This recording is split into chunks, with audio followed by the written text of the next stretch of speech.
guys, Levergun Bum. Welcome to the channel if you're new here. If you are returning, thank you for coming back and tuning in. I hope you guys will like and subscribe if you have not already. Today we are looking at a fine specimen of a Winchester 94-22 Magnum, chambered in 22 Winchester Magnum Rimfire. This rifle was part of a production series launched by the Winchester Corporation or Olin Corporation. I'm not going to get into the minutia of who owned what. That's for another video. It was produced from about 1972 to 2006 when the U.S. Repeating Arms Company, USRAC, who had the name rights to Winchester at that point, closed their doors in New Haven, Connecticut. The Magnum version of this rifle, to the best of my investigative abilities, was manufactured from 1975 to 2005 in the Magnum chambering. This rifle is of the WinTuff variety. WinTuff was a laminate stock version of which there were two colors or two configurations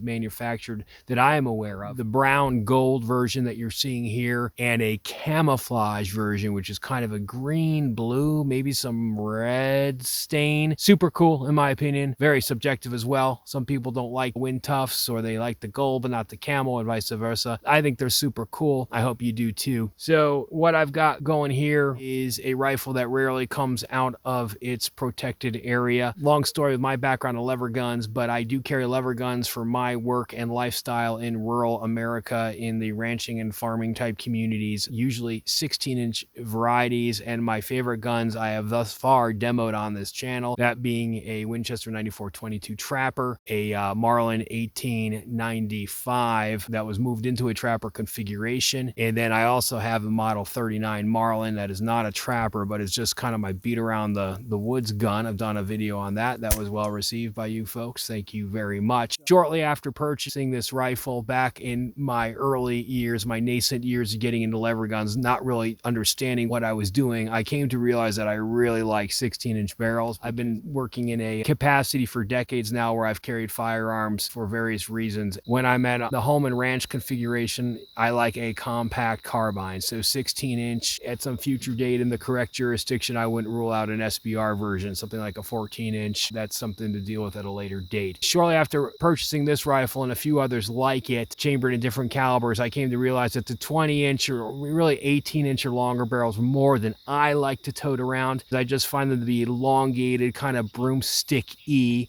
Although by old standards, like pre kind of Vietnam era, you know, rifles and shotguns in America were very long, 24-inch, 28-inch barrels, depending on make and model. So 20-inch is still rather, in terms of an old-timer's perspective, probably shorter considered a carbine. But for me, this is a kind of longish rifle. Another issue was that after Winchester or U.S. Repeating Arms Company closed their doors, I came to realize that these things were going to get valuable, and they have gotten valuable. The model that you see sitting here in front of me, I don't think can be had anymore for less than $1,500 US. The Trapper versions of these Magnums in particular cannot be had, I don't think, for anything less than $2,200 now. It may even be more than that. They're starting to creep up there. And the same goes for the 94-22 chambered in 22 long rifle, long and short. And of course, I have demoed the Trapper version of the 94-22 on this channel.